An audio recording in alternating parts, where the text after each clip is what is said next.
നമസ്കാരം, എല്ലാവർക്കും golden sunlight YouTube ചാനലിലേക്ക് സ്വാഗതം. നിങ്ങൾക്കായുള്ള divine guidance message from angels. Integrity card alignment, ആധികാരികത, ആത്മാഭിമാനം എന്നിവയുടെ ശക്തമായൊരു സന്ദേശം നൽകുന്നു. നിങ്ങളുടെ പ്രവൃത്തികൾ, ചിന്തകൾ, വാക്കുകൾ എന്നിവ നിങ്ങളുടെ യഥാർത്ഥ സ്വഭാവവുമായി അലൈൻഡ് ആക്കാൻ ഈ കാർഡ് നിങ്ങളെ പ്രോത്സാഹിപ്പിക്കുന്നു.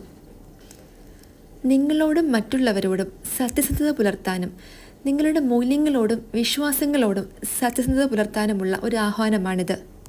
നിങ്ങളുടെ എനർജി സംരക്ഷിക്കുന്നതിനും നിങ്ങളുടെ തീരുമാനങ്ങൾ നിങ്ങളുടെ ഏറ്റവും ഉയർന്ന നന്മയെ പ്രതിഫലിപ്പിക്കുന്നുണ്ടെന്ന് ഉറപ്പുവരുത്തുന്നതിനും ആരോഗ്യപരമായ ബൗണ്ടറി സ്ഥാപിക്കുക. നിങ്ങളുടെ ആധികാരിക പാതയെ ബഹുമാനിക്കുന്ന തിരഞ്ഞെടുപ്പുകൾ നടത്തുന്നതിൽ ഏഞ്ചൽസ് നിങ്ങളെ പിന്തുണയ്ക്കുന്നുവെന്ന് വിശ്വസിക്കുക. നിങ്ങളുടെ സത്യസന്ധത ദീർഘകാല അടിസ്ഥാനത്തിൽ എല്ലാവർക്കും പ്രയോജനം ചെയ്യുമെന്ന് അറിഞ്ഞുകൊണ്ട് സൗമ്യമായും സ്നേഹത്തോടെയും സംസാരിക്കുക. നന്ദി.